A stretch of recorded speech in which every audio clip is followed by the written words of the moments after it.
Hey guys, and welcome to the Lou Huddle, where all we do is talk about sports and have a good time doing it. We have Austin. I'm back. We have Brad. What it is, Chiefs? We have Zach. Hello. And we have a guest host. Welcome back, number 98, Hoagie. What's going on, fellas? And this is the Lou Huddle, and it starts now. Well, Austin, how was paternity leave for a week? How'd all that go? I'm still on it. You're still on it? Just not working. And it's going well. Baby's healthy. That's all you can ask for. That's good. Baby's name is Anakin. Am I right? You are correct. Anakin Ray Pizak. Okay, hold on. Shout out. He's got the higher ground. Wait, hold on. Did you happen to name him after the Star Wars series? Someone else want to answer this? After the Star Wars series is a crazy thing to say. Oh my God. You know after the Star Wars series. I don't like how you said that. Name it? The Lucas Do you know anybody else named Anakin in any other project besides Star Wars? Being back, guys. Hey, meet my son, Obi-Wan. Oh, where'd you get that? From his grandfather? Gone. Yo, Qui-Gon! You get that from Lord of the Rings? This guy. Well, I'm glad the baby's healthy. Hell yeah. But we're back. We're ready to talk about sports. All right, Austin. So lately I've been hearing a lot of talk about the Thunder. They went from being a dog shit team to finally winning a game against the Spurs. Tell us more about it. Not just say dog shit team. Oh, God. Can someone else say something before I mean, what's the last time Thunder even won, Austin? It's been like 300 and... It's been less than that. It's been less like than that. 180 days. 200 days tops. Sorry, guys. I'm opening up my window so I can jump out of it. Now, granted, it's not that far of a fall. Wait, aren't you on the first floor? That's why I just said it's not that far of a fall, but it's enough to, if I dive out head first, and you know I'm going to break my neck. Way too thick. No, he's got like a 20-inch round neck. I'm sorry. I have no hair to protect my head, so I'll have a bigger dent in my head. This Bruno guy is just... I'm just thinking of the Christmas Vacation line. If I get dented right here, my hair is just not going to look right. Baldy. No, the Thunder are not a dog shit team, Bruno. We really got to get you following the NBA here. They've just bring back Kevin Durant. Lost. Oh, God. He's on the Rockets. Can we take 1 second, really quick? Trying to explain basketball to Bruno, I don't think it's going to go any well. I know the rules of basketball. I played all the way from when I was 5 to 12 years old. I'm so glad. I'm so glad we're referees here and not a basketball fan. You know the rules. Congratulations. Fan. You play 2K. I love it. Yeah, that's all you need. All right, Austin, go ahead. Sorry, go ahead. Go ahead. It's just the Thunder lost 3 in a row to the San Antonio Spurs. Victor Wembanyama. Can you say Wembanyama? Wembanyama. Oh, jeez. Okay. Victor Lamba. That's how you can say it. See? It'll be fine. Bruno, I could say that, though. How come you could say it and I can't? Wembanyama. Nowhere near. That's fine. Anyways, lost 3 in a row. Everybody kind of thought that the Thunder just, I don't know, didn't have it in them to beat San Antonio. Then maybe Victor Wembanyama was too much. Chet Holmgren was, I don't know, ducking the smoke, possibly. I don't think it's really a really competition. I think Victor is obviously levels above Chet. I would really love to hear Hoagie's take on this in terms of the Thunder and what that kind of looked like during that 3-game losing streak to San Antonio. And if you even watched that game, was it last night? I was unable to watch that game last night, but I know that Shea showed up defensively. 4 blocks. I think that was probably the big difference. Really the issue with Victor Wembanyama, and this is in any matchup, is you just can't stop him. So I think what you have to do is outscore him. That's really the only way you're going to beat the Spurs. Is you just have to put up more points than Victor. And 34 points, 5 rebounds, 5 assists, 4 blocks. That'll probably do it against most teams. Yeah, and I did watch Victor that. He sold got that up parlay. there. I mean, Victor had the ball at his peak, and I don't know what is the peak for him? Like almost 8 feet tall. Yeah, it's ridiculous. In terms of the ball all the way up there. But no, it's like 9.5 feet. Yeah, there's no way. If you're Probably 7'4", he can dunk without standing. Yeah, but, yeah. 7'4", Right. his arms. Yeah, no. Or his arms no are a one foot would use long. their arms up in front of a shot he's putting up. His arms only a foot long. I think it was just obviously Shea said in the post game interview that this is not the Super Bowl. I don't think they were overthinking it too much. I mean, it's just regular season, and it's looking like if San Antonio does finish 2 seed, they won't even see each other till the conference finals, anyways. If Is this a one-time game against the two? No, it's just a regular season game. I mean, they play 3 or 4 times. this is their fourth time this year. They might play one more time because one of them was in the one was a Christmas Day game, the other one was the NBA Cup. So I'm not overreacting to it at all. I do think the Thunder would beat them in a 7-game series, probably based off of experience. San Antonio's really young. I don't think De'Aaron Fox has made it out of the first round. If he's, yeah, He deserves a ring. He played for the Kings, to be fair. yeah, that's true. Sorry, Zach. I don't know what qualifies him to deserve a ring, Bruno.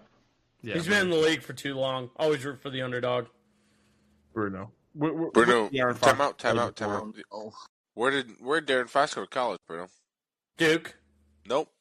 One more answer. Blue. Virginia. Nope. Kentucky. One more Blue. answer just for the fans. Oh, he went. Oh, that's right. He did go to Kentucky with Cat. That's yeah, you right. think a guy that owns a Kentucky, not with Cat. It was not the same year. You Was a it guy not that the owns a same years? Kentucky- You think a guy who co-hosts a sports podcast where no, he went to college. It's fucking basketball. That's a sport. Yeah. It's a sport. And Bruno. We got a lot to do. We got a lot to work on with you. We got a lot to work. give me your past- NBA League Pass then. I'll give it to you. He's never watching a game. I'm never watching a game. No. Yeah. We're going past Thunder Spurs. I want to hear this probably for the other four, us four. The other four, yeah, include me in. I'm ready. God. Just some all-star starter predictions. Just run through your 5 on each side. Let me hear it, guys. Let me go first. Let me go first. No, Let me go no. first. We'll start with Hoagie. Now let Bruno go first, so For he the doesn't love cheat of off God. of us. Let Bruno go first. Skip him. No, Bruno has to go first. So my starting all-star 5, like, of all time or just No, this year? just this Okay. year, East and West. Look at this. How do you confuse this that? guy's All right. So my starting 5 would be Luka at the point guard, Jaylen Brown at shooting guard, Giannis at the small 2 different forward, conferences. Okay, keep Jokic going. at the power forward, and Keep going. Wembanyama at the center. Wow, Okay, that- I like it. Hoagie, you go, Hoagie. Lord have mercy. I have a question before I answer. God. Do we think LeBron's making it? Oh, yes. Probably because it's his last one. Popularity No, contest. it's not the last one. I agree. Yeah, it's probably LeBron's probably going to make it. Popularity contest. But okay, Come I'll start east. We're doing by That's how it works, Bruno. Yeah. I told you. Yeah, that. no, you got to pass, Bruno, because you don't watch it and We're don't skipping follow it. along. Yeah. Okay. I mean, continue. Giannis, Brown, Jaylen Brown, Maxey. Tyrese Maxey. Yes. Sorry, I'll say. What do you? Are you about to say? What do you want, Maxi Kleba? Cade Cunningham. And I'm going to give it to you, Austin. I'm going to say Jalen Brunson deserves to be in the All-Star game. Well, I think with just it's such a guard heavy. Yeah, it's a really guard-heavy Yeah. town. The only other option I can think of is no. I mean, that's who I got. So Yeah. keep going. Is Cat gonna get in there? Not the If starters, but he'll get in it. Yeah, Cat will be in the All-Star game. Are we saying starters or just? Just starters. Just Make- starters. Oh, It'd take us forever to go through the whole thing. Oh, I was just gonna get 5 All Stars from each conference. West, Luka, obviously. Shea, obviously. Jokic, obviously. Anthony. Then I'm probably going to go LeBron because we agreed he's going to be, and he's probably going to be a starter because he's LeBron. And I'm torn between Şengün and Durant. Şengün's been playing out of his mind, but I think it's going to go Durant just because he is Kevin Durant. No Ant? What? No Anthony Edwards? No, Anthony Edwards will be in it. I don't. He's going to lose his spot because of LeBron. Yeah, how do you compete with Luka and Shea though? This is positionless. They're not doing positions anymore though. I mean, yeah, but okay. You have LeBron. He's going to be starting, right? You have Jokic. He's going to be starting. Then Luka and Shea. I have Jokic is back in time. Edwards. So then it becomes a competition between KD and Ant-Man. And KD has been playing really well. Yeah. I agree. I'm not saying Anthony Edwards could not be a starter, but I'm just gonna give it to Durant, and it's probably just because and that hurts because I hate him, but I'm also a Rockets fan, so I'm gonna give it to KD. All right, I like him. Brad, who do you got for your East and West? If I'm going West, it's hard for me to leave out Anthony Edwards. I mean, I agree. You've got to go with SGA.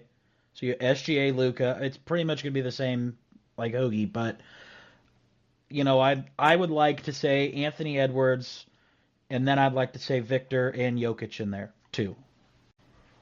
That'd be nice. You said it's not. You said it's kind of positionless. I'd like to see all of them. I feel like this year, in particular, they've all kind of stood out. Victor, a little bit more healthy. Jokic is a little bit banged up right now, so I don't know if he's going to start. But that's my 5 I'd like to see, and I don't think you could argue with those 5. I think they'll start Jokic, even though he might not play. I mean, they'll just substitute somebody else, but he'll be named a starter for sure. Yeah. But that would be my 5 for the West. As for the East, it's both Jalen's, Brown and Brunson. It'd have to be Jokic and then not Jokic. I'm sorry, Giannis. And then as far as the other two, I mean, trying to think of forwards that would be up there. I have 4 guards in mine, and Giannis. Yeah, that's mine. I mean, it's hard to not like it. Literally, it's almost copying off of Hoagie, but Cade Cunningham's had a great year, and so has Tyrese Maxey. So yeah, you gotta leave out the. You know what? Take out Tyrese Maxey. Let's throw in Cat. All right, just to change it up a little bit. All right. A Cat will make it, like you said. Change it up a bit. I like it. Zachary? In the East, I agree. I think it's going to be the 4 guards, I guess, if you count Brun as a guard. I have Brunson. You're leaving Mitchell out. Yeah, I'm leaving Mitchell out. Is that based on team success, or are you just... No, I just don't think he's had they haven't had that great of a year this year, and I just think with it being Cleveland, I just don't think he's going to be... I like the other guys as a starter before him, in my opinion. Yeah. Yeah, I think all of us can see that too. I don't see Donovan Mitchell being... And then West, I have... I keep getting torn between it. Oh, it's hard in the West, honestly. Because you don't know if LeBron's going to play or not. Well, I think he'll be in the All-Star game. It's just if he's going to be a starter. Which I don't think he'll be a starter. You don't think so? No. I think he will. So I'll put LeBron, Luka, Jokic, and then I'm going to go Steph and Shea. Steph, okay. Mm-hmm. I like the Steph. Steph was on my list. He did have 7 points last night, but he'd had what? Only 7 points, but well, that means he only took 3 shots. Well, if we aren't including people who've had bad games, then we're not having an All-Star game. Yeah, I agree. I was just pointing out. Anyways, run through mine. Were you done? Mm-hmm. Yep, done. Okay.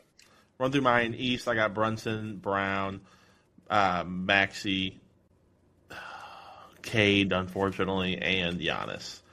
I don't think the only reason why I'm leaving D-Mitch out is because they did have a rocky start.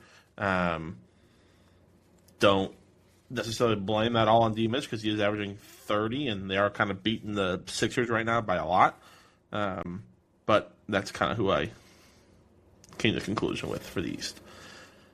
West, I got pretty much the same. I got Luka, SGA, I don't think LeBron's going to start. I do believe Ant deserves to be in there. And then I got, obviously, Jokic. I don't think he'll play. I think he'll sit out until after the All-Star break. But he'll be named the starter. And I'm torn between Victor and Steph. I think Steph's been pretty consistent, averaging 28.5 all year. But Victor, I feel like he's just, came off the bench some games. I don't know. I'll go Steph just for the sake of it. But I do think Victor will probably start just because of the fan vote. You don't think LeBron's going to start? I don't. I don't think because the fan vote is 50%, right? And then the other 25% is what? Peers, some other players, and then coaches, right? Yeah, I don't 25%. Yeah. If he does start, it's literally because it's a popularity contest. I mean, that is what the All-Star game is, popularity contest. Yeah, that's true. I do want LeBron to start, obviously. I don't think he will, though. That's just kind of, I don't know. So I got a question about that. So you guys keep saying the All-Star game is a popularity contest. Why is it labeled that way? Because fans get 50% of a say of who's going to be in it. I would argue every sport besides, I almost think hockey is the only one where it's not. Well, hockey does one player per team. Yeah, they make sure one person per team, but I mean, I know baseball is definitely one. Where baseball's a popularity. Baseball is the worst popularity contest. Yeah. No, baseball, football, and basketball are so much of a popularity contest. It's not even funny. But nobody watches the Pro Bowl anyway. Never watched. I used to watch the Pro Bowl with the kids. No, I haven't watched it in years. Last time I watched a Pro Bowl that I actually watched was when they played in Hawaii, which was when it was worth it. But I hate that. It kind of sucks that the All-Star games are a popularity contest because you want to reward the players who are playing the best on the first half of the year. It shouldn't matter if they're a superstar or not. You're telling me if LeBron averages 5 points a game and it gets put into the All-Star game and somebody's averaging 18 to 20 and they don't even get a vote? It's kind of not fair to that person. I think, I'm trying to think, what year was that? Zach, I'm not sure if you remember. Bradley Beal was averaging 30 and he did not get put in the All-Star game. Same thing with LaMelo Ball a couple years ago. He's averaging 30, didn't get put in the game. You guys remember what year that was? 2 years ago? I know LaMelo Ball was 2 years ago, I think. But Bradley Beal was a couple of years ago before. He was still in Washington. It was 4 years ago. Okay. So I think in terms of, there was, I think Bradley Beal should have gotten someone's spot averaging 30 points a game. I don't really know who got it over him, but I think it's a massive popularity contest. And LeBron will be an all-star no matter what for the rest of his career. I mean, that's just how it is. If Michael Jordan unretired right now, he'd be an all-star. Yeah. That's just how I don't know. I don't have that. It's sad to think about that, though, because even hockey, I hate to bring this up, but even hockey is slowly moving away from the All-Star game just to avoid the popularity. No one tries. No one tries. That's the thing, is that nobody tries, but also nobody tried in the All-Star game, and like all the other ones, people had fun with it. Problem is in NBA is that it's just boring. It's just so boring. Yeah, it's also is they don't try. It's you know what the best All-Star game in terms in the past 10 years was the Four Nations tournament last year for hockey. Yeah. They actually played. Agree. They actually played. They fought. Because they had something to play there for. Was some, yeah. Where is that at in NBA basketball or even baseball? Did that World Classic? Why don't they do something like that? But for the All-Star game. Well, they do the NBA Cup. Yeah. The NBA Cup is in the middle of the season. Why don't they change it? The NBA Cup's the NBA Cup's at in the first half. Yeah, I feel like the NBA Cup should. I mean, that's just a kind of a tournament, but it should be first. It should be the All-Star game. I'm gonna. It's hard to do. 3v3 tournament for. Look, it's 3-on-3. Make it 3-on-3 for basketball. Give them something to win. It's money. Money's the only thing that you're going to put in front of these guys that are going to make them want to play hard. But the guys to do that. What they need to do for the NBA All-Star game, do you guys remember? I think it was called Slam Ball, where these motherfuckers were jumping on trampolines and dunking it like a motherfucker. Imagine NBA players doing You that. think you're going to get these $75 million prima donnas out there on trampolines jumping around, hitting each other? Fuck yeah! Not even No. a thing. It's like their bodies are $1 million assets. You want them? Yeah. Yeah, you're not getting them out there to do that. I think one thing that would do numbers in terms of fan viewers is a one-on-one tournament. I think that would do absolute fucking numbers. Yeah. Could you imagine Kevin Durant, LeBron one-on-one, Curry on fucking Anthony Edwards, shit like that? There's something to play for if it's one-on-one. If Yeah. you lose, you're just the worst. You're just worse than the other guy. Yeah. Actually, yeah, that would be great. That would be nice to watch. It'll But be they won't do bragging it. There's rights, too many too. egos. Yeah. They won't do it. I still think baseball does It the is best. it is exactly egos is what it is. Yeah. And that's how you can get past every other incentive. You put your ego and your pride on the line. I agree. I do want to highlight some things before we do move on. I know we're running low on the segment time. Trae Young was traded. C.J. McCollum, Corey Kispert. Give me like a F through A list for you guys, or grade for the trade. F. Yeah, I don't get it. I don't No. understand it. It makes no sense. I think it's great for Washington. No, it's not. They're not doing anything with it. They're just paying him a lot of money. Yeah, they're going to sign him to a fat contract extension for what? More mediocre? It'll get fans in the seats. It's what they want. Yeah, I hate Yeah, that. True. Right. That's true. All right. F's Anthony all around. Davis. Big F's. Oh, I give it a C minus for both sides. I think it's probably better for Atlanta getting rid of the contract so they have some cap space and they could potentially trade for somebody else or sign somebody else. Anthony Davis, John Morant, pretty much the two biggest trade rumors going around before the February 14th deadline. Just a quick yes or no, you think they'll be traded before the deadline? I think no on both of them. I think with AD being hurt at the moment, I don't think anyone's going to trade what Mavericks want. And then with Ja, they probably have him under house arrest for bringing guns into the stadium again, so he probably can't go anywhere for a little bit. Headline that I read before we started the podcast: John Morant just bought a house in Miami. He would be shooting so many things up in Miami. Oh, Yeah. my God. Yeah, he would.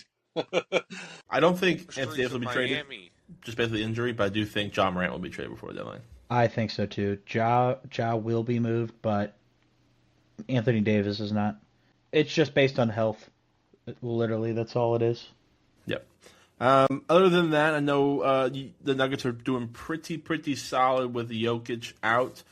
Peyton Watson, who I did pick up on my fantasy team, Hoagie, by the way. Good pickup. I saw it before nobody else did. He's averaging 25 over the last 6 games.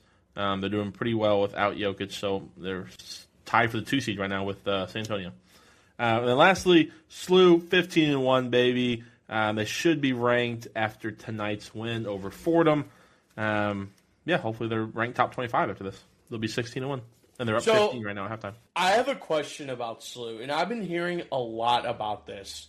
Have they actually played anybody that's, like, good? Well, that's, like, ranked, basically? No. So Their best team they played is they played Stanford, lost by 1. That's the only loss for game winner. They played VCU, which is a quad 4 win. So they played no amazing programs. No. okay. Are you a little nervous that as soon as they start facing against a ranked team, that there's a possibility that... Well, they won't face anybody until March Madness. So depending on their seeding, if they get like a 8-9 seed, they'll play somebody decently. As long as they don't be like a 14, 15 seed, 16 seed, they should be okay to win the first game. All right. That's all I got for basketball. And now, it's time to talk about a little hockey. All right. Well, going into a little bit of Blues talk, what a whirlwind of emotion, I must say.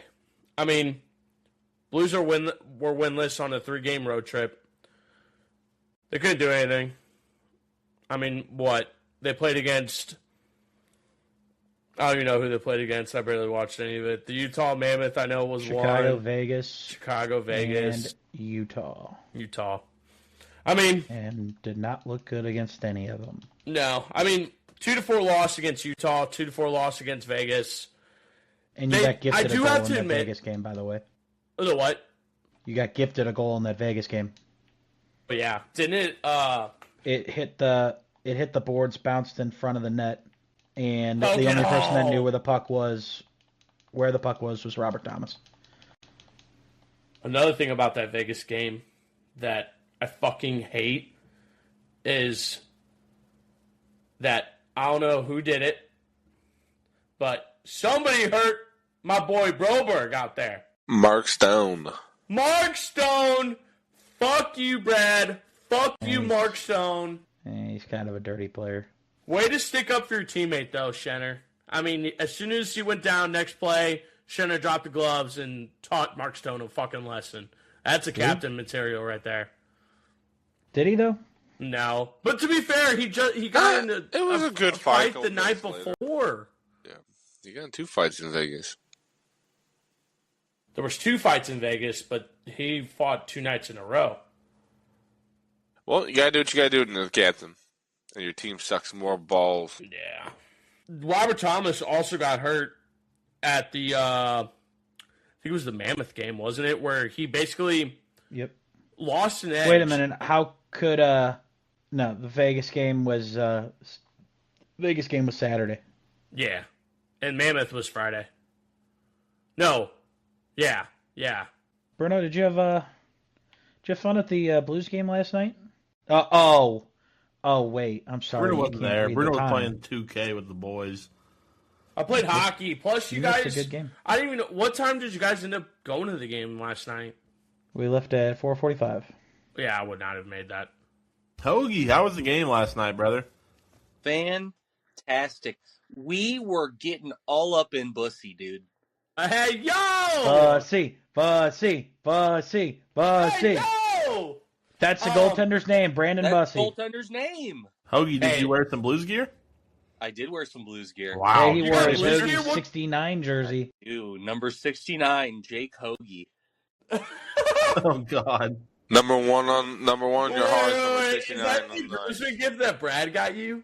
It was. That's tough. Hoagie's When are won you it getting to out there, every Hoagie? game. What's up? When are you getting out there?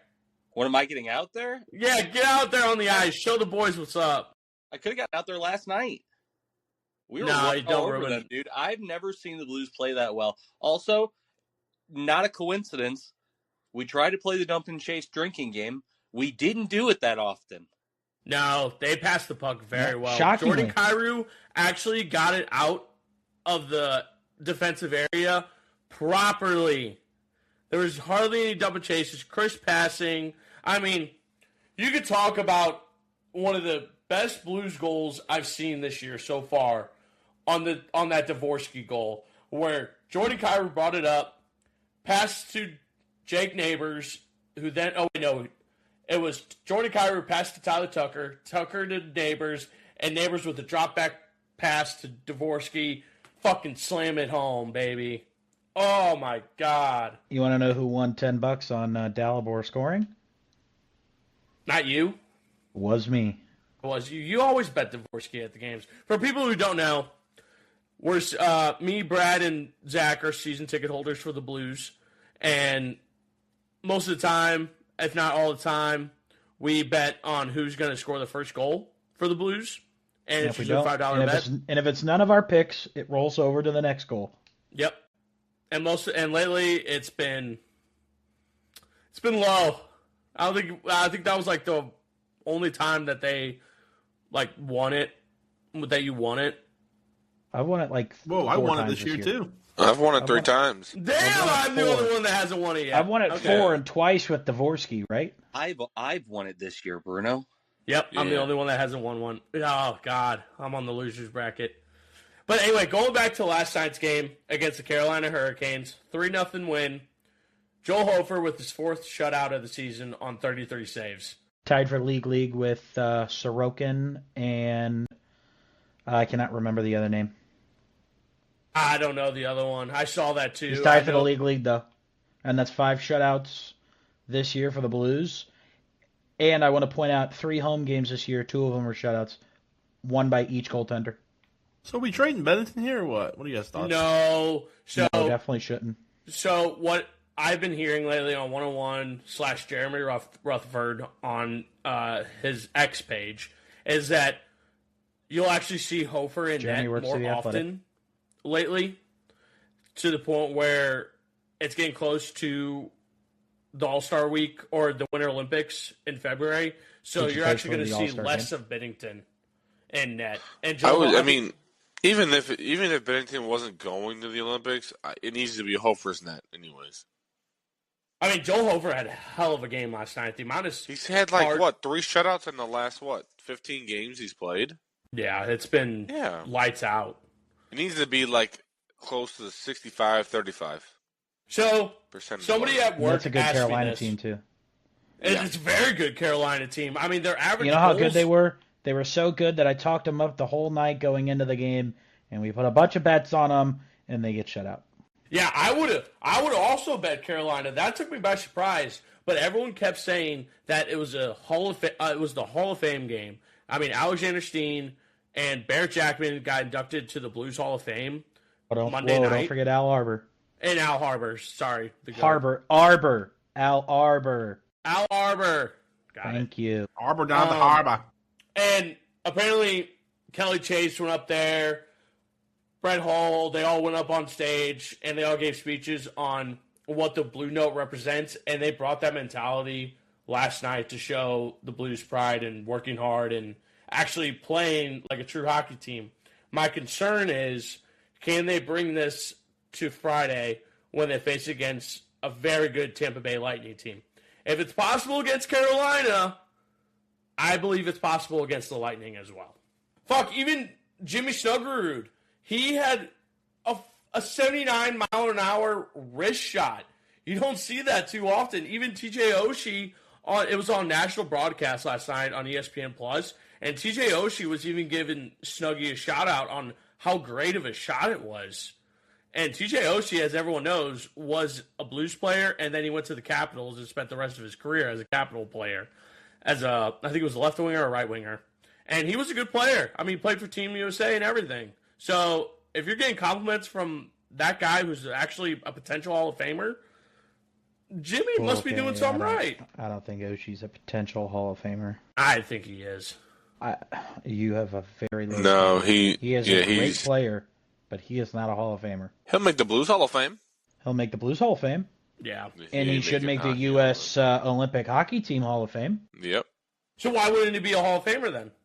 He's not an NHL Hall of Famer. Barrett Jackman's not an NHL Hall of Famer. So you say a Blues Hall of Famer, but I feel like he was with the Capitals way longer than the Blues were, though. No, he really wasn't. No. What was the year separation? Barrett Jackman is not an NHL Hall of Famer. But he's I'm talking about TJ Famer. Oshie. Okay, and that's my point. Oshie's not an NHL Hall of Famer either. He'll be a Blues Hall of Famer.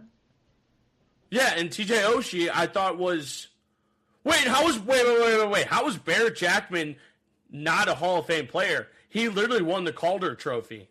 Just because you win the Calder doesn't mean you should automatically be a Hall of Famer. You realize that, right? So? Well, it's about what he's done. Yeah, because as he grew, Barrett aged, Jackman and TJ Oshie were great Blues players, and they will be in the Blues Hall of Fame. Okay? I am just extremely biased with Barrett Jackman because the longest time, Barrett Jackman was my favorite player. Yeah, and you can be extremely biased and all you want, okay? If Bennington retired right now, he's a Blues Hall of Famer. If he continues being great and good, he'll be an NHL Hall of Famer. I don't see anybody else on the Blues team that is going to be an NHL Hall of Famer right now, or has been within the past 10 years, besides Brodeur. But that doesn't count. Yeah, that doesn't count. That doesn't count. So Oshie was with the Blues. He got drafted in 05. They traded him in 15. He was with the Capitals from 15 to 25, technically. So, theoretically, it's split 50-50 almost. Yeah, it is. I mean, well, he didn't come up to St. Louis and play for us, for the Blues, until '08. So he was with us for 7 years, like up in the NHL. So he was with the Capitals longer. He played, well, Yeah, technically, yes, but he was in the played Blues for system for the same of amount of time, but he wasn't an AHL Blues player Yeah, until remember, he 08. missed like 3 years out there in Washington while he was with them. He didn't play the whole last year. Well, regardless. No, Comment. but again, that was a great game for them to build off of. I heard that Stenberg was talking about like he wants to be a part of this, and again, I like the play from the younger guys. You know, you had that breakaway. Also, what a great second period. Apparently, going into that game, Carolina was +7 in the second period, and we were -20 something in the second period. We scored all 3 goals, and all at different strengths too. We scored at 4-on-5, we scored at 5-on-5, and we scored at 5-on-4. You had a shorthanded goal, a power play goal, an even strength goal. I thought that was great, and I thought Folk intercepted that puck, kind of knocked it out of air, got it to Stenberg. Stenberg got it to Bukestad, and Bukestad put it home. Also returned by Bukestad too. Home opener. Then you had that drop pass where Dvorsky Bukestad scored. was out for 15 games. And then you had Snuggerud score too. So you had your 3 younger superstars all involved in each of the goals.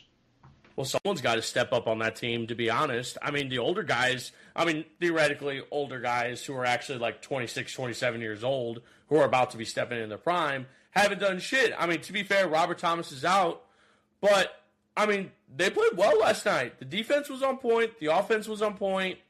Like, granted, it was only one game.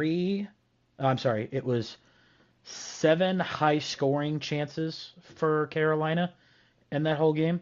Yep, and apparently it was very minimal. Close to 20 of the shots were by defensemen. Yep.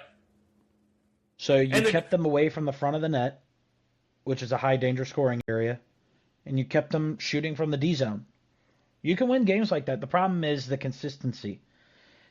I don't care if the Blues lose 3-2 to Tampa Bay.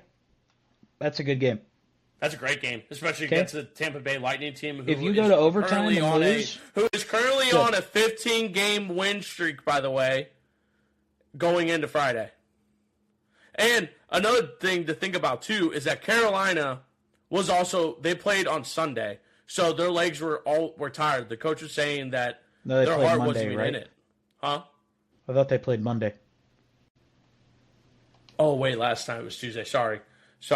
Today's Wednesday. Yeah, they played Monday, so they were going in on a back-to-back game. So their legs were already tired, and that was advantage of that. Coach's excuse in quotations. And I'm like, take advantage of that. You're just a sore loser. All in all, great game though. Was not on my list of things to see, and yeah, I'd say bingo sheet because Chandler was playing the bingo game last night, and I don't think he won, but all right, well. We're wrapping up hockey. Wait. I want to bring this up real quick before we move on. Do you think that we got a preview of our new core team in the future from last night's game? Minus Bukestad. Get rid of Bukestad. Do you think Otto Stenberg, Dalibor Dvorsky, Jimmy Snuggerud are going to be our next 3 core players that the Blues will have? Easily. They're the ones that they're going to have the experience, most NHL experience when they bring up Carbonneau and Koskaminsky. And also, I've been hearing talks. Koskaminka. Thank you. I always fuck that one up. And there's also talks. I was talking with one of my coworkers today about this. And going back to your point, P, about the Binnington stuff, or that might have been Austin that said it earlier. But the reason we cannot trade Binnington right now or Hofer is that the AHL goalies that we have right now are terrible. They are insanely bad. They're going to stay in the AHL. They're basically emergency goalies just in case something happens. So the only real potential goalie that we have in our system is that Swedish goalie that we talked about last week in our last episode podcast, Love Hosteman, who won the World Juniors for Team Sweden. And he's only like 19 years old. Yeah, and he won't be up till 29. So, correct. Which, that means we're stuck with Hofer and Binnington for at least another 3 to 4 years. So, if they really can't do anything. If Colin Ellis was not picked up on waivers, then I would say differently. But until we get a promising goalie in our farm system, that's what we're stuck with. Or if we get a 1-for-1 trade. Here's a word from our sponsors. Here's my good buddy Fry that I play hockey with every Tuesday, and he would like to share a little bit about his business. Hey, Burrito, my man, thank you so much for stopping pucks like you do, and also for bringing me on to introduce my creations to your audience out there in the world of the St. Louis Huddle. The Lou Huddle, my bad. At any rate, I have a background in shoe repair fresh out of high school back in '89, and learned how to hand sew and create things from leather and how to repair lots of stuff. Wound up transitioning into building custom inline skates from ice skates at a local hockey rink, which became my passion, doing unique custom one-of-a-kind setups with whatever wheel orientation, frame setup you want, and the perfect boot to fit your foot that I can even make more perfect with custom instant stretching that I do with proprietary equipment on my rivet machine, which was imported from Canada in the mid-'90s by the owner of the St. Louis Stadium. It's now in my workshop, and I do custom work with not only skates, but any hand sewing on your gear. Let's say your goalie pads, they never had that perfect strap that would hold it in the right position without letting it go out of control or something, and you couldn't find it. I'll make it for you. I'll create any kind of alterations or repairs, and you too can have modified gear to wear when you play, making your experience better and safer. Don't throw away your old stuff if I can fix it for you, or I can repair or upgrade it. Besides that, I also do custom art on leather. I blended 35 years or so of various forms of leather creations with about 10 years of self-taught tattooing, and now I do designing and creating of unique leather art in the spirit of a tattoo, but on the leather instead of you, much less painful on your end. At any rate, I can do custom patches of any size and design and style sewn onto virtually anything. I can modify, alter your jacket into a cool custom vest and do any kind of designs with movie, TV, band references, your photographs turn into portraiture, pretty much anything. You can see tons of examples, including the world's first modified deer. I turned antlers into headgear for my buddy's Belgian Malinois. It's something you really got to see. It's sort of hysterical. Go to Modified Gear on Facebook. It's MODIFRYD Gear, Gear, and you'll see Bernardo, my bicycle seat with attitude and a long tongue, as my profile picture. You can't miss it. Hope to hear from anyone out there who could benefit from some of my work. I love doing custom one-of-a-kind pieces for you and even for people you love, because if you love them, I love them too, and we can give them something they never see coming, blow their mind to actual atom particles. They won't see it coming at all. Thanks again, Burrito. You have a badass day, brother. Keep stopping that puck like you do. Thanks, Fry. Now it's time for the quiz show. Here we go, Brad. What do you mean the quiz show? Oh, what do you mean? Do we have It a ain't name for this? It's not the quiz show, all right? It's Brad's on the spot, okay? Hey, yo, wait, what? Was this confirmed by the committee? No. Running name for right now, all right? All right, I respect it. Running name, just because I'm the MC, all right? This is Bruno, Brad's last week as the MC. Bruno, go take a walk, okay? Where am I Get outta walking here. to? I don't get it. You take your headset off and you go walk. I don't care. I don't care where you go. Glasses. I'll be back. All right. Going to the gas station. Fuck this shit. All right, gentlemen. This week, we've got our man on paternity leave versus the big man with the big mouth, Bruno. Oh, God. AP, you ready for this? We're ready. Give me the category. What All do we right. got? We're wheel spinning right now, but how do we feeling? What We only got 2 options to choose from, so I feel like I'm going to beat Bruno either way. So, well, good. I think Bruno's winless, by the way. So, also running name. So I kind of like, I was thinking, it's Brad runs the quiz, and just change it up. Next week could be AP runs the quiz, could be Zach runs the quiz for all we know. All right, AP, what we get? your questions for today revolve around that white circular ball with stitching on it. A little baseball. A little baseball. America's pastime. America's pastime all the time. All right.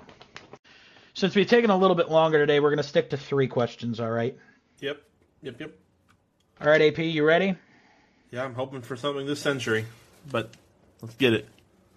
All righty. Question 1. What Cardinal was named Rookie of the Year in 2001? In 2001. Yep. I think Yachty came after that. So I'm going to go with Pujols just because that's the only prominent rookies I can think of around that time. Final answer? Yeah, I'll go Pujols. Oh, Alberto. All right. What player has won the most Gold Glove awards in MLB? Ooh. Can I get a position? You cannot. Can I get... You can get the options. All right. We'll take the options. All right, options. You've got Ozzie Smith, Jim Cott, Brooks Robinson, Greg Maddux. Who? Say the... Not, I don't think it's Ozzy. Give me the other 3 again. I'm sorry. Jim Cott, Brooks Robinson, Greg Maddux. I don't even know who the other 2 are. I know who Greg Maddux is. Brooks Robinson played third base and is Because argued Maddux as one of the was best in third the basemen in 90s. history. Did Ozzy win that many? We'll go Greg. I think it's Greg. Final answer? Yeah. Yep. All righty, and our last question. Who was the first African-American player inducted into the MLB Hall of Fame who had not played in the Negro Leagues? Oh, God. I want to say Jackie, but I'm probably going to need the options there. Options are Ferguson Jenkins, Joe Morgan, Bob Gibson, Willie Stargell. I'm going to go Bob Gibson just because I have no idea who the other people are. Final answer? Yeah. All righty. How you feeling, AP? I feel like I confidently got 1 right, which is the Albert Pujols one, and then the other 2 are up to the debate just because I just did process elimination based off who I knew. So, Zach, you want to get the big man with the big mouth? Yeah, I'll text him. how you doing over there, Hoagie? Chilling, relaxing. I'm swell. I just grabbed a water. All right. Respect. You playing in the 2K tonight? No, I look at the time. Are you crazy? My bad. 8:30 p.m. I'm supposed to be asleep 2 hours ago. Ow. Yeah, he had a pregame. Oh, the big man with the big mouth is back. Hit my fucking knee on my desk. I want to cry. Good. Hey, Bruno, Oh, God. What? pack a lunch. Okay. What's the Hi, topic? Bruno. What's the Topic I today. swear to God. Topic today is that. Wait, who am I playing against first off? Well, you're Who- playing against AP, buddy. Oh, God. And that topic today is about that small white ball with stitching on it, okay? All right. All right. I'm All right, in. since we took a little bit longer today, we got 3 questions, okay? All right, somebody had to add on their last thing in hockey. Hey, it's a good topic. All right, Bruno, you ready? Yeah. What Cardinal was named Rookie of the Year in 2001? Oh, what the fuck? Well, thinking back on it, 2001 team. Rookie. No, it wasn't John Jay. No way, John Jay just came out. So Taguchi? No. Edgar Renteria? Oh, Fernando Tatis. Give me the options. All right, your options are Yadier Molina, Albert Pujols, Bud Smith, or J.D. Drew. God, neither one of those.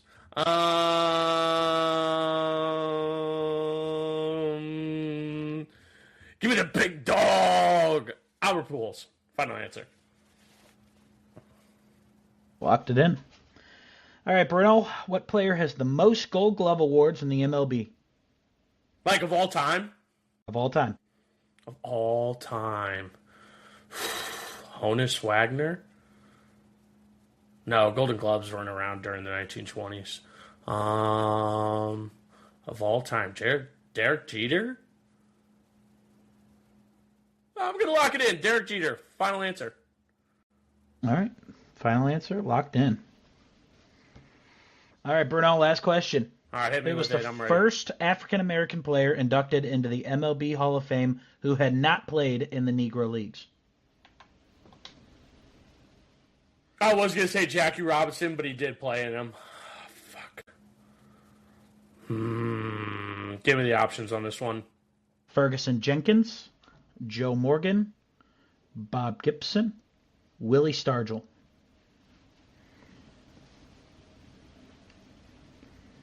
Who's the guy before Bob? Joe Morgan. Joe Morgan. Give me... Was Joe Morgan before Bob Gibson? Because Gibson played in the 80s. Watch it be neither one of those two. Give me Joe Morgan. Final answer. All right, it's locked in. Bruno, how are you feeling? Kind of nervous. I kind of shot in the dark about the Derek Jeter, but something about it just... I know he played a long time, so I was like, you know what? I'm going to full send it here. I haven't full sent it in a while. All righty. Well, let's run through this. All right. What Cardinal was named to be named Rookie of the Year in 2001? Mr. 703.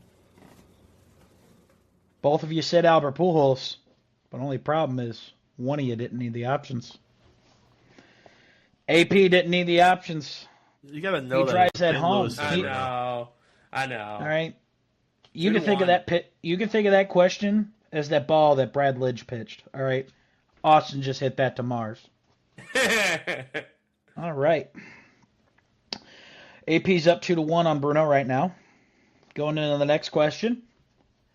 What player has won the most Gold Glove awards in the MLB? Bruno, you said Derek Jeter. Unfortunately, he was not even an option. Ah, fuck. AP went with Braves legend Greg Maddux, Oh, that's a good one. and he was right. Greg Maddux has 18 Gold Gloves at the pitching mound. Damn. He also I holds did the record for most the option. consecutive Gold Gloves with 13 from 1990 to 2002. Woo! AP, you got a 3-1 lead on Bruno. I think it's Raps. Yeah. Alrighty. And the last question, who was the first African American ball player named into the MLB Hall of Fame who had not played in the Negro League? Both of you needed the options. Only one of you said the right name.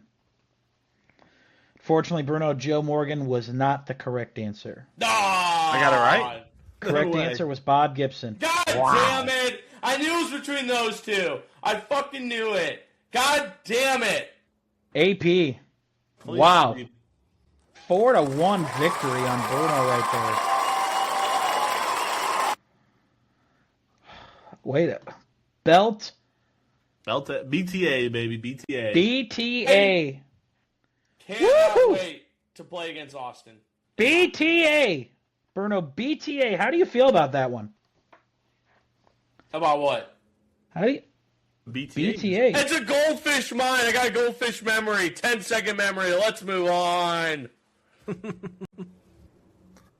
on to the next one. Tune in next week to figure out what's going to happen with this quiz show that Brad says he's the MC of. So I am. Hey, like I said, this could be Brad runs the quiz. It could be AP runs the quiz. It could be the big man with the loud mouth that runs the quiz next week for all we know. what about Zach? Zach's the champ right now. So he deserves to What do you run it mean? What next about week. me? I should be up there. No. AP's up there. I've only lost once. Exactly. No, Austin. The problem with you is that I have a feeling you would lose the questions. Here's the thing. AP is number 2 because he's put in the most questions. I'm number 3 because I've only put in questions like twice. But I'm still ahead of Bruno, though. That's fair. I've yet to get a win in my belt. Now, P's a killer. If P wants to host, that's up to him. But until he's dethroned, I think he's next week's MC. Maybe we'll figure it out. Tune in next week to find out because we don't know either. Could be Brad runs the quiz. You don't know. Who knows? Tune in next week. All right, let's get into some football. I actually think we should. Okay. I think it would have been perfect. We just finished up with a baseball quiz to go right into baseball. Too late. Let's get into some baseball. Bang. Baseball segment's not long today, gents. Just a few quick things to talk about regarding our St. Louis Cardinals. Big moves. Big moves. Big moves. First thing that happened in the NL, big signing. Bregman signs with the Cubs. Oof. How do you guys feel about that? Cubs making moves to get better. Cardinals seemingly making moves to get worse. Bregman. Oh, go ahead, Austin. Go ahead. I think it's a lot of money, which if you got it, spend it. Why not? He's a good player too. Huge loss for the Red Sox, I think. Great pickup for Chicago. If they can keep Tucker as well, that'd be huge. Forgot they'd be about a real that. threat. I think they'd be NL Central favorites even over Milwaukee. But wasn't Tucker a DH for the team last year? Doesn't matter. Yeah, he was a right fielder too, but Yeah. I think they need to bring him back. I think you solidify that. Veteran presence. I mean, championship presence too. Another thing with the Cubs is apparently I saw the Giants targeting a second baseman. The two names came up, obviously. Brendan Donovan. Yep. And Nico Horner for the Cubs. Now, I don't think Horner's going anywhere. I don't see why they would. I don't know why they'd get rid of him. The likely answer is the Gold Glove option in St. Louis. But the problem is that what do we get from Chicago if we trade Brendan Donovan? No, it'd be the I said the Giants. The Giants, sorry. I thought you said The Giants. The We'd good probably thing get about some- Brendan Donovan is his consistency. But again, the same question remains. What would we get from the Giants? Cash consideration? No. You were talking about a consistent guy that hits close to 300, plays Gold Glove defense, and is one of the best utility men in the league. And it's healthy. And is healthy. The asking price for him, Cardinals are going to ask high. And the thing is, that price isn't going to... Any other time, I'd say the price wouldn't probably drop. I don't think it's dropping with Donovan. It's way too consistent. And even all the experts on MLB Network say the same thing. It's too consistent. If you don't trade him this offseason, great. You're going to trade him at the deadline, or maybe next offseason. The price is still going to be there. If a team wants a second baseman or a utility man to win, they're going to have to pay the price for Brendan Donovan. I think a deal will get done. I don't want to trade Brendan Donovan though. I don't either. Unless we're getting and we're not going to get a star player in return. We're going to get some prospects, maybe some reliever, help out the bullpen. But we've kind of already done that with trading Sonny Gray and trading Contreras and trading Arenado. I don't know. I like Donovan. He's not super old. So what I think is going to happen, in my personal opinion, is that they're going to keep Brendan Donovan on for the start of the year. I genuinely do not think they're going to trade him.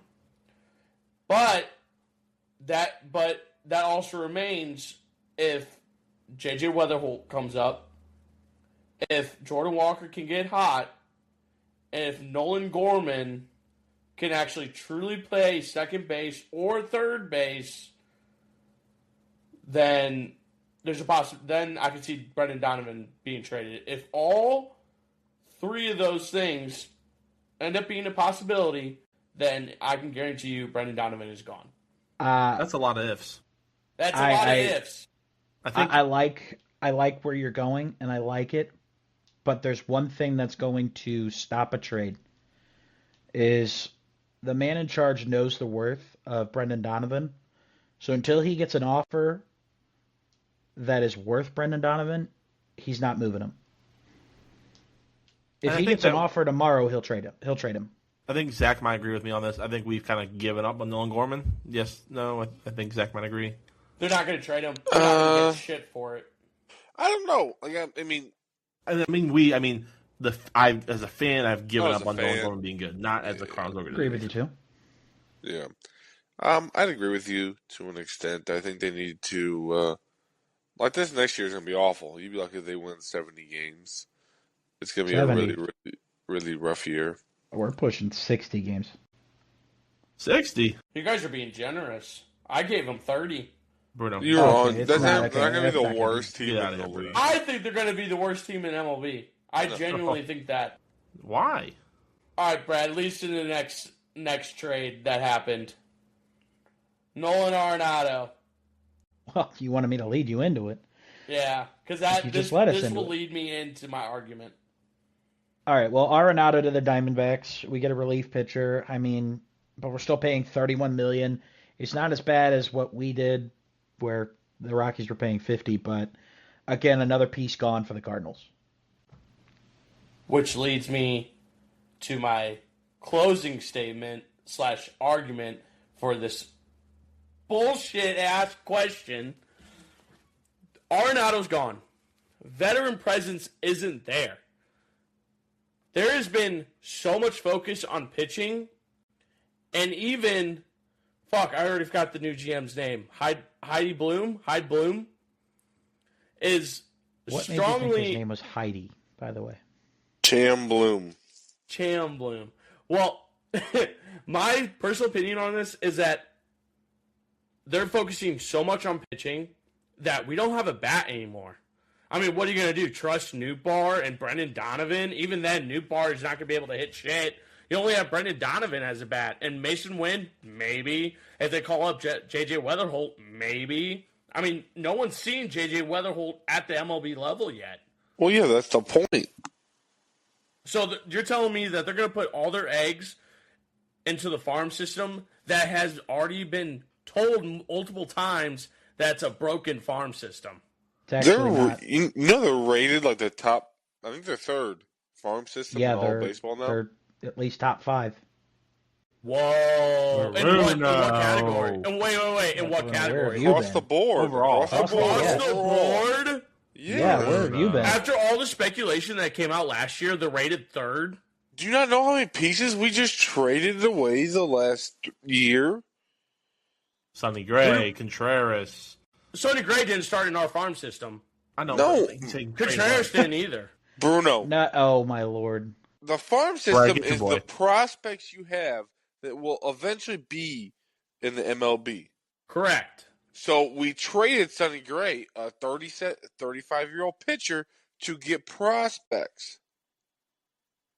Oh, so we're doing the Blues route. So pretty much the whole entire city of St. Louis and sports team is banking on 5 years. In 5 years, Yeah. St. Louis is going to be good again. Yeah, so that's what they're, I mean, like, they're going to be, baseball's, I think, is going to be a little bit. The Blues need to figure out which way Blues they're is going to gonna be a go quicker still. turnaround. Yeah. The Cardinals, it's going to be 5 years before they start contending, just Unless for the they division. trade for some big names, which obviously Yeah. is not going to happen. But like, They're not going to like spend the money Bruno, either. they're not going to spend the money. That's what they didn't do that in the early 2000s. I mean, you think of early 2000s, who did we trade for? It We got was 2 fucking rings out of it. yeah. I mean, you traded for Jim Edmonds and just some small pieces. Scott Rowland. Yeah, Scott Rowland.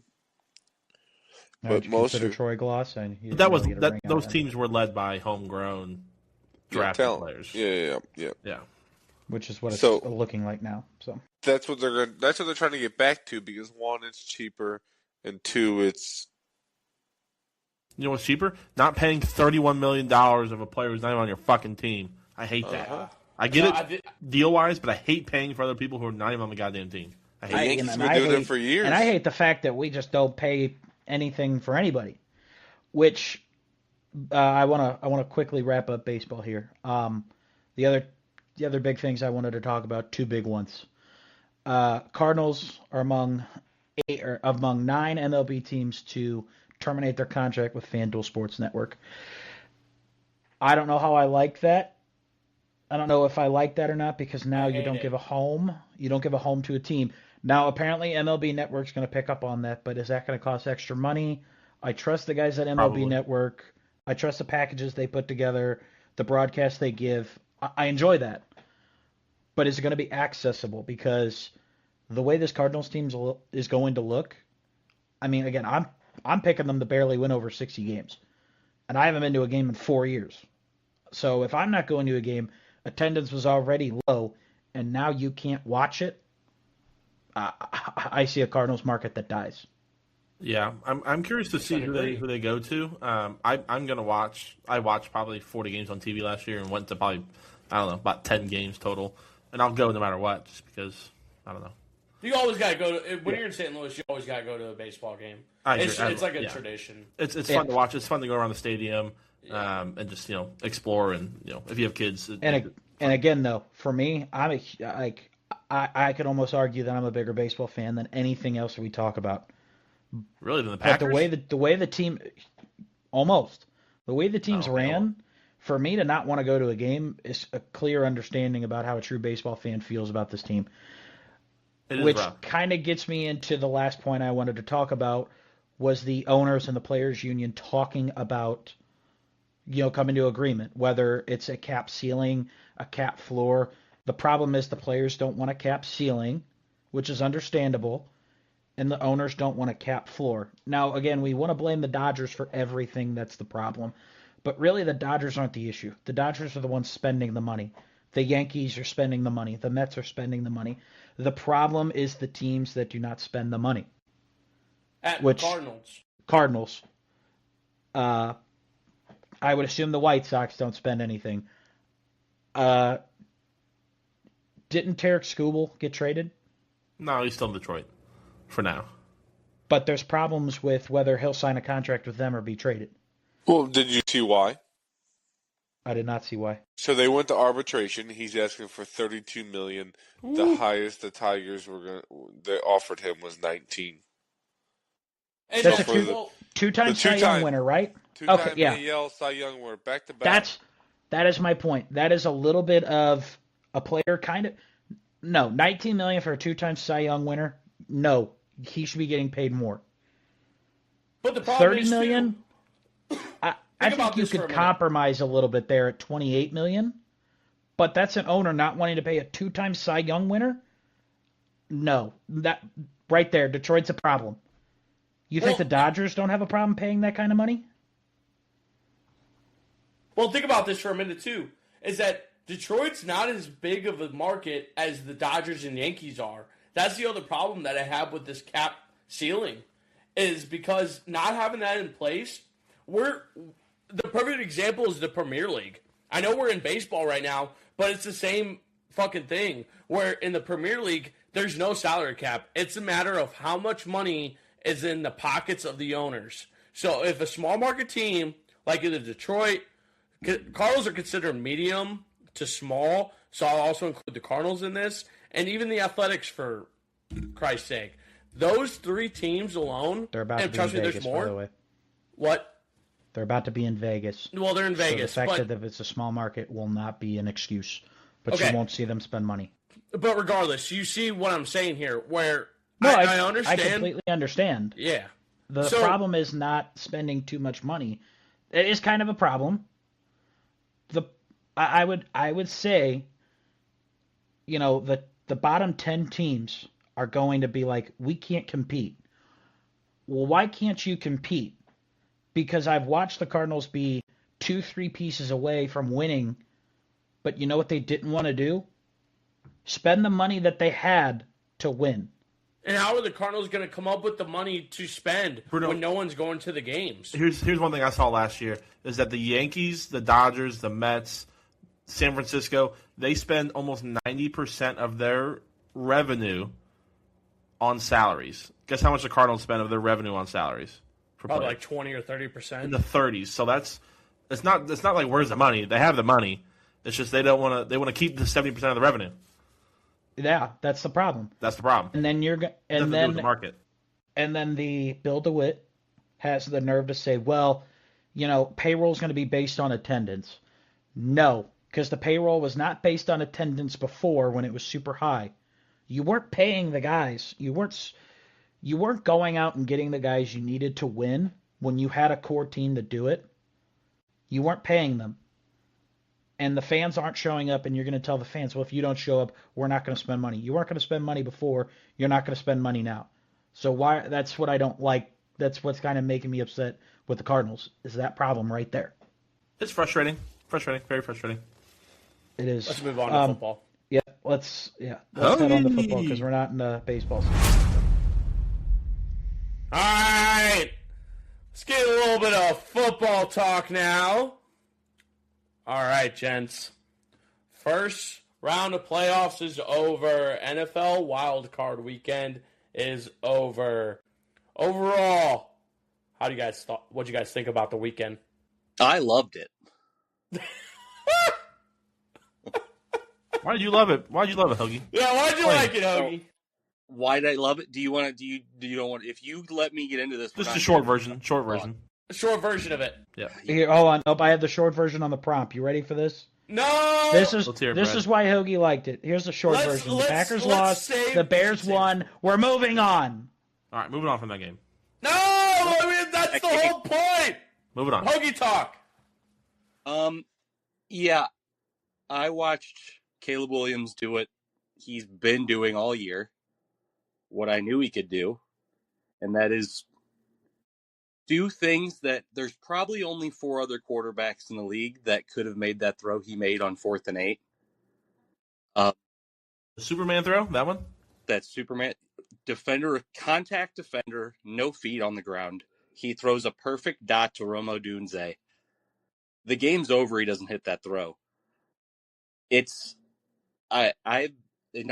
week I think your faith in the Packers defense is a little too high there. I was told that it was said that I was only a fan since February this year. I was actually a fan since April last year. So thank you very much. And that February this year hasn't happened. And that's the moment they drafted Caleb Williams because that kid is special. In what way? Yeah, you got to emphasize Bruno's a little slow. Yes, because he thinks he has a point, but you are slow. The Bears had a 0.9% chance to win the division when this year started. The Bears were 5-12 last year. Caleb Williams has had 7 fourth quarter comebacks this year. He threw for 184 yards, 2 touchdowns, and a 2-point conversion in 1 quarter of football. That kid and Ben Johnson together have completely changed what that Bears organization is. I see him on the sideline, and he's angry when they're losing, and he's screaming, and it fills me with goddamn joy because it reminds me of another guy who could not stand losing, and that's exactly how he looked on the sideline every time his team was not playing well, and that is Tom Brady. You're comparing Caleb Williams to Tom Brady. Can I step in and add something for you, Hoagie? Yes. Can I add something on your behalf? Go on. Okay, something you haven't talked about, and it wins championships, and it's not talked about a lot. Bears did go out and spend money on an O-line, and that O-line looks great. Oh yeah, and that is 180% turnaround from last year to this year. What was his sack rate this year compared to last year? He was the 4th most sacked quarterback in a season of all time last year. And this year? Last year, I couldn't tell you the specific statistics, but he has. I don't know. He's barely been sacked, if at all, and that's partially because of the O-line. That's partially because the kid I don't understand his foot movement. He can get out of any sack you try to hit him with. That's because he watched Aaron Rodgers for all those years. But yeah, Ben Johnson specifically. That's a fact, though, by the way. Yeah, shout out to the Bears organization, who has historically not been fantastic, doing both those things this offseason. They have helped turn this team around. Colston Loveland. I was a little confused at the draft. I'll admit I liked Colston Loveland. I thought he was better than Tyler Warren, but I was still confused. He is going to be the Bears' #1 receiver next year. 24 sacked, 24 times sacked, by the way, this year, Hoagie. Okay, thank you. Yeah, he. What was Colston Loveland's stat line? Hey, Hoagie. Yeah. Here, sacked 68 times last year. Yeah, it was insane. And I had to hear it all last year about how bad Caleb Williams was, and I'm just sitting there like, Caleb Williams can't do anything. But yeah, Colston Loveland, 8 receptions for 134 yards, 2-point conversion. That kid is special. That kid's a great pass blocker. Boy, here we go. He breaks tackles. I mean, the catches he makes, he's just always in the right position. He's clearly a very good football mind. Hey, Bruno, I hear a lot more passion behind Hoagie's voice than when you talk about Jacksonville. Just want to point that out. That's fine. We'll get into that. No, it feels good for me because I saw this with Caleb Williams, and I'm wrong a lot of the time. I thought Brock Purdy was never going to play starting football again after his first year starting. I was like, oh, there's no way they switch. They have Trey Lance. He's still a system quarterback.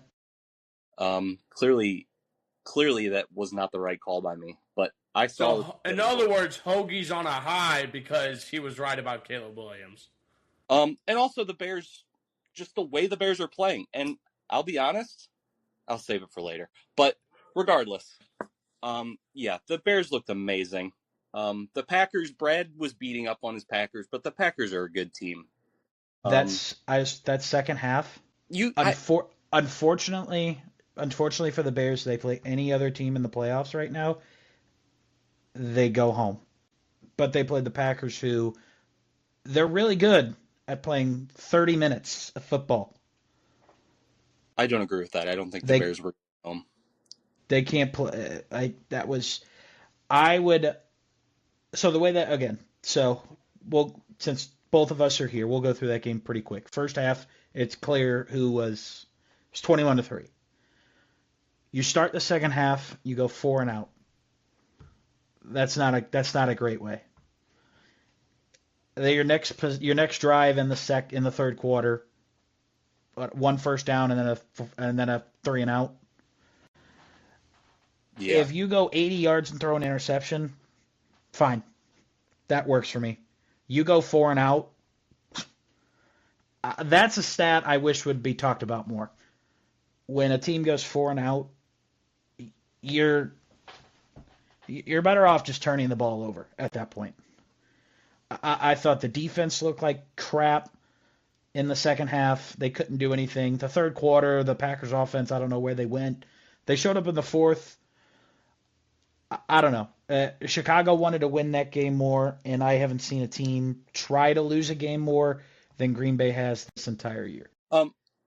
It's a coaching thing. I'll be honest with you. I know you're going to defend Matt LaFleur till the day you die, but I won't defend him till the day I die.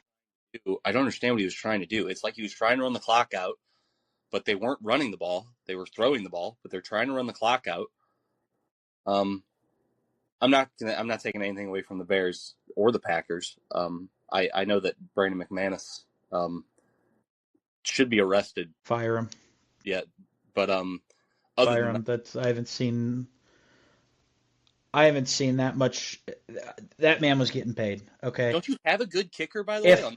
Isn't your back kicker good? I'm aware of that. If we were playing 2K, I would be hearing AP, Jack, Flug. I'd be hearing everyone yelling, they're paying this man. How much are they paying you? Somebody was paying him. Garbage. All right, let's move on to Zach's game with the Buffalo Bills and the Jacksonville Jaguars. P, will you tell us a little bit about Josh Allen? Oh, so it's my game, you fucking fair weather fan. Hey, I was going to start with my bet on Jacksonville, but I figured the winner would want to take it home. Fair weather fan. Go ahead, P. Tell us about Josh Allen. It was a good game. It's always a nail biter when when you end up having so many injuries. I mean, he went through his knee bent the wrong way. He went through concussion protocol. They had to tape up his fingers because he threw a ball, and on his release, he jammed 3 of his fingers into one of his linemen's helmets. But overall, good game. They executed when they needed to. Probably one of the most entertaining games out of all these games, besides the No, all the games Packers I think and were Bears. all the games were really good. Sure. Packers and Bears ended up being a really good game. The Rams and Panthers in the early slot was a good game. Niners Eagles still a good game. The first 4 games were all within they were a 1-possession game, so I don't think you could have asked for a better first 4 games. I know we were all on Xbox talking when the Patriots and Chargers games was on, and that was just kind of a shit show. That was a terrible game. Yeah. Actually, probably the most boring game to watch out of all of these was definitely Houston and the Steelers. I will have to admit that. Didn't even watch it. It was so boring. The fourth quarter was pretty funny to watch. Yeah, didn't even watch it. I kind of knew what was going to happen. I didn't want to waste my time. Houston. Houston looks good. Problem is that offense does not look the greatest. No. Defense wins championships. Yeah, but if your offense does not do anything.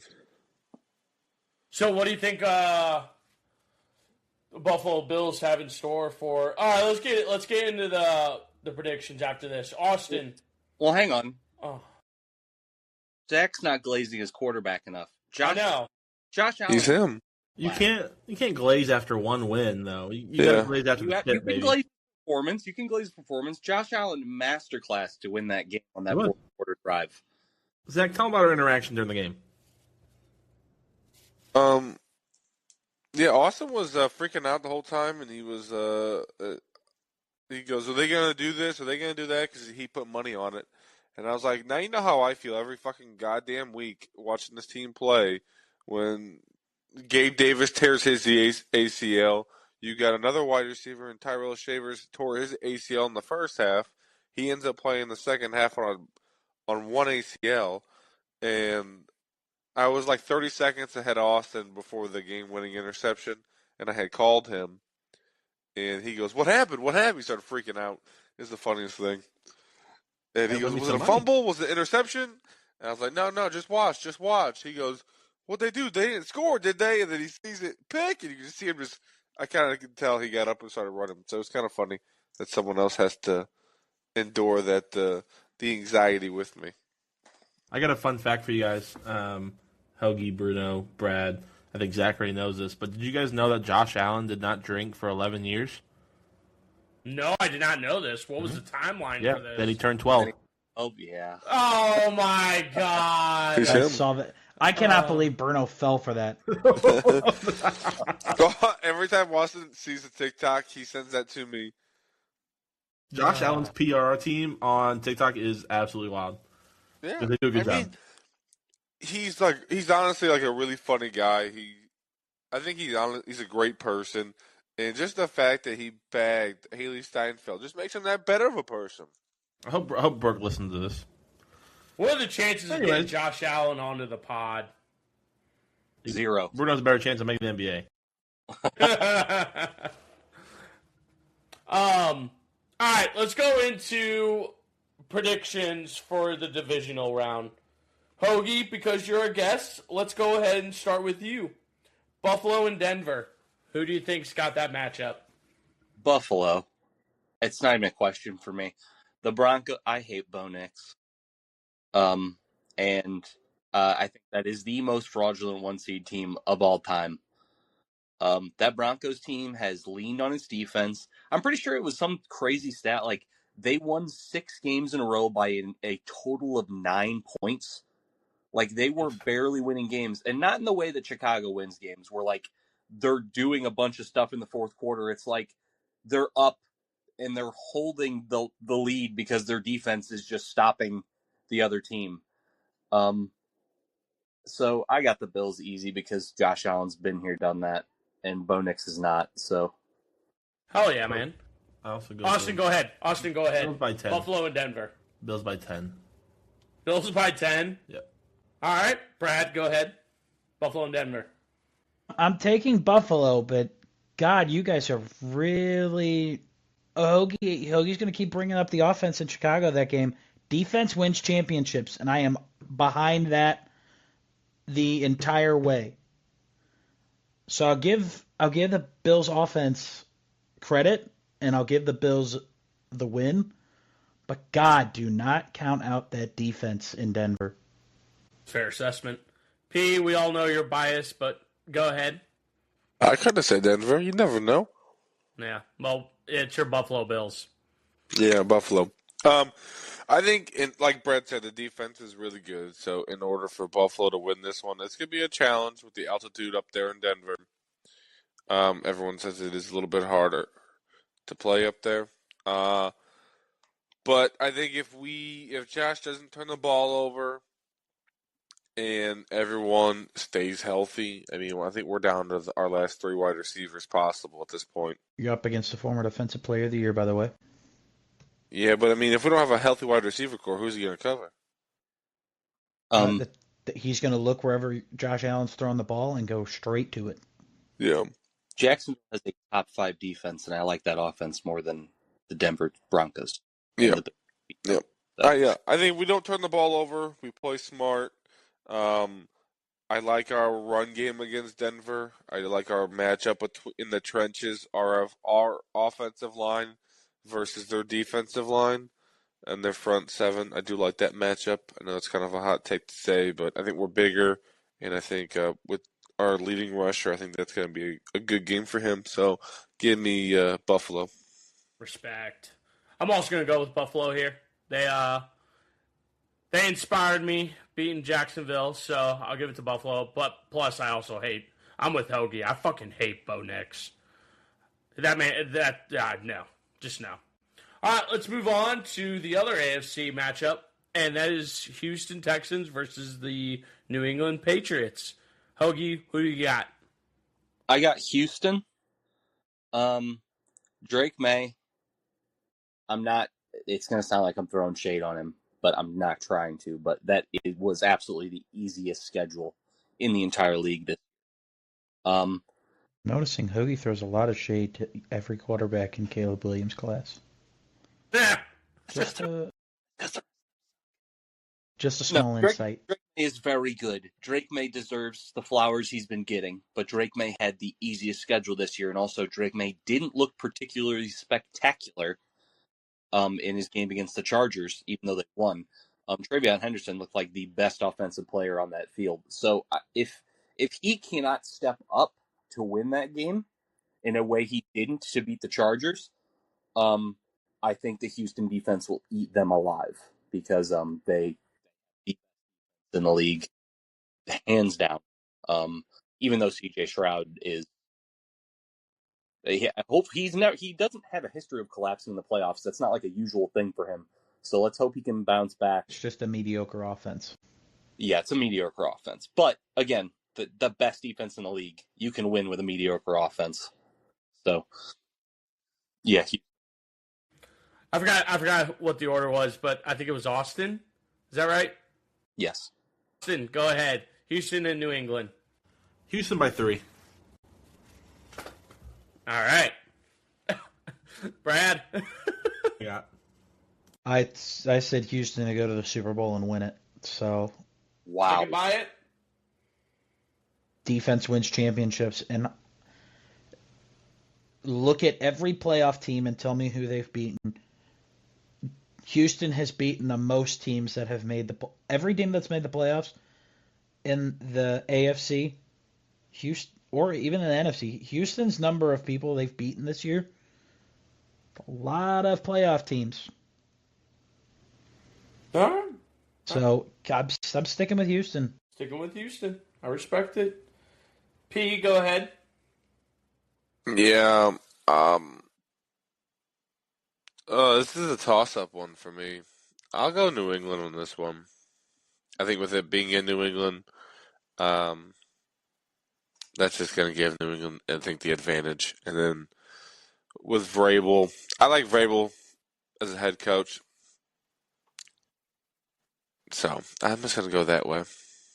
I don't know why. I don't have a reason. That's just the way I feel, unfortunately. I don't want them to win. Yeah, you don't want to play him again. Yeah, I honestly would rather play Because New England than you Houston. remember what they did to you the last time. We won the last time. You played Houston? Oh, I was talking about New England. Oh, yeah. I mean, that Yeah, was... you don't want to see Houston. Yeah, you get sacked 8 times, turn the ball over twice, you If still I'm only lose if by I'm Buffalo 3. fans, I do not want to see Houston. Yeah. In Houston again? No. I mean, I like our odds against every team in the thing, but... Yeah, Houston's scary though. Yeah, I mean they all three have good defenses. We're the only odd man out one. So Yeah, so pretty much if the Bills Yeah, but make you it to the unanimously Super have the Bowl, best they one. will be playing road games the entire time. yeah, there's been a lot of comparisons between the Bills and like uh the early 2000 Steelers and then the Packers that year as a 6 seed. 2010, 2011 Green Bay Packers. But the Packers had a good defense that year. Yeah, top 10 defense.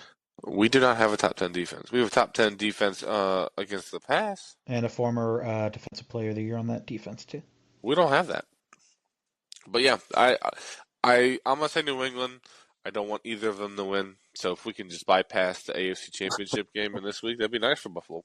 I just hope for every team. I hope for the health of every team. Okay. All right, my prediction for that game, I'm still going to stick with Houston. I do like Drake May, believe me. He's on my sleeper team. I do like Drake, but I also don't want New England. I'm still on the fence of New England, but I do like Drake May. But picking Houston. Moving on to the NFC. Hoagie, 49ers in Seattle. Who do you got? This one is harder, especially after they lost George Kittle. My heart wants to say the Niners, but my head is telling me that the Seattle pass defense is going to destroy them. But there's also the big question mark on the side of Sam Darnold, which Sam Darnold are you going to get? We have not seen him in a playoff game this year yet. And he has had some bad games this year. Or ever, right? Is it ever? No. Didn't the Vikings make it? Yeah, he didn't win though. He's never won a playoff game. He's never won a play, but he's been in a playoff game. Yeah. Yeah. But yeah. So I don't know. I'm gonna go Niners because I've seen what they can do even without George Kittle. They've got a decent core. I don't know if Ricky Pearsall is going to be healthy, but I mean, you got Ricky, you got CMC, you have Jennings, Jennings has been out of nowhere, has been great. I know you got JSN on the other side of the field, but yeah, I'm just gonna go Niners. It feels right to me. So, All right. AP, what are you thinking? Yeah, Austin.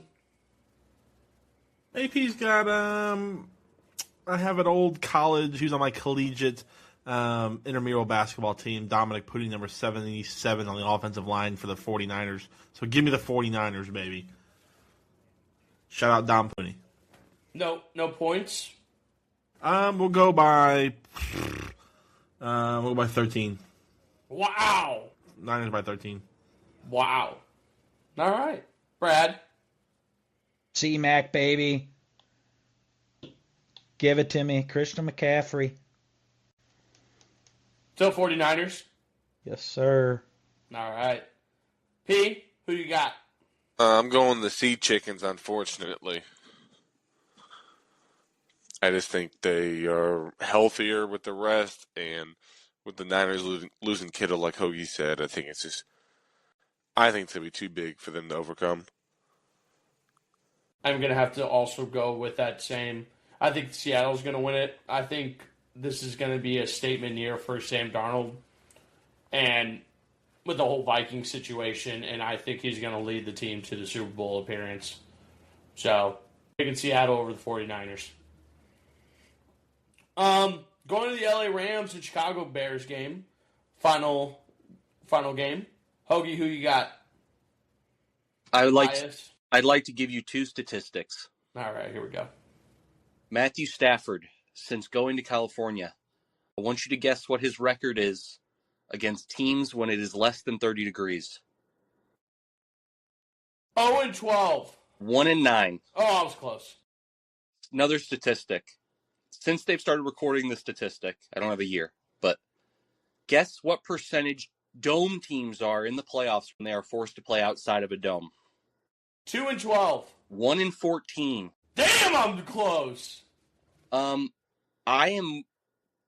don't know if it's delusion. I don't know if I'm riding a high. I don't know if I'm right. I feel better this week than I did last week. You're just high. So the same thing 10 years ago when the Packers played the Niners and the Niners ran all over them. So I ask you to tread with caution in those waters, Hoagie. Matt Stafford throws worse in the cold. Matt Stafford's been throwing interceptions. The Bears' defense is pretty atrocious in most fronts, but the one thing we are good at is catching the ball when the other quarterback throws it. They're scary. They're not going to pull a Packers. They're going to keep slanging the ball on us regardless of what the score is. So if we let them get up by 20, it might not stop. But regardless of how it ends, I'm very proud of this team. People at the beginning of the season were saying they're not even going to make the playoffs. They're barely going to win any games. They got one of the hardest schedules of the year. But it went from diapers to pull-ups. I am going to put my faith in this team, and I'm going to give us the benefit of the doubt because Caleb Williams has been proving everyone wrong all year. I'm going to let him keep doing it. Let him cook. So you got the Bears over the Rams? Yes, sir. Hell yeah, man. Austin, who you got? Rams and Bears. We got the Bears. I can't be happy for the Rams and any success. So I'm sticking with who I bet in the first round. The Bears won me some money against the Packers. Sorry, Brad. But I think the Bears win by 3. All right. Zach, who you got? Or, sorry, Brad, who do you got? Give me the Rams. Not because, one, I dislike the Bears, but the Rams are a more well-rounded team than Green Bay. Hoagie said it. If the Rams go up 21-3 in the first half, the game's over. Second off, I want Caleb Williams 50% completion rating that game, 2 touchdowns to 2 interceptions, and a QB rating of 36.9. So, again, I want to say as much as they had a good game offensively, that's what happens when you play a fucking collapsing defense. You're not going to get that in LA. The Rams are such a well-rounded team. I have the Rams going all the way against Houston. So wow. I'm sticking with the Rams, and it's and I'm not sorry. No, I totally get it. Zach, and I pray for the health of every player, except for anybody on Chicago besides Kyle Monangai and Colston Loveland. Keep it in church, They can stay healthy. Keep it in church. If that quarterback rating mattered, the Green Bay Packers would be playing the Rams. Zach, who do you got? This is my nightmare of a matchup for me. You can vote for the game to get canceled. No, I'll pick the Bears to win because I'll never root for the Rams in anything capacity. Wow, don't wow me nothing. Grand. That team cost you $2,000. Chicago over. Yeah, $2,000 over my childhood team leaving me. You seem to be in a fine place now. Well, that's why I don't want them to win. I'll take the Bears. It's in, like how you were saying, it's at Soldier Field. I'll take Bears 23-17. All right. I'm kind of in the same boat with UP, where it's like I fucking hate Chicago to the T, and the Rams. I mean, we'll end football in the pot on this. Imagine the Rams being in St. Louis during this time with this team. You know how crazy and great St. Louis would be? Like, I think about that to this day, like, with Matthew Stafford, Puka Nacua in St. Louis. Like, what? But I'm gonna have to go Rams here. Rams to beat Chicago. I hate Chicago more. Well, we're done at the Lou Huddle studio. Tune in next week. Yeah, thanks for Figure joining. out- Sorry this one went on a little bit longer. Had to add baseball in there. It's getting back to that time. So It's gonna be a long episode the next couple of weeks, so make sure you got your popcorn and your sodies ready to listen to a great couple weeks of podcasts as we Hoagie. wrap up the football season. Hoagie, Yeah. thanks for joining us. No problem, buddy. Any chance to talk about Caleb Williams and the Bears? Oh God! All right. Well, we do appreciate your basketball insight too. So maybe give yourself more credit besides the Caleb Williams information. No, I wasn't saying that's all I can talk about. I'm saying, no, I But you made it sound like all right. I love your basketball insight. Okay. Let's get a hotel room already, you two. All right. Hey, Well, Hoagie. we're done. Hoagie, bussy.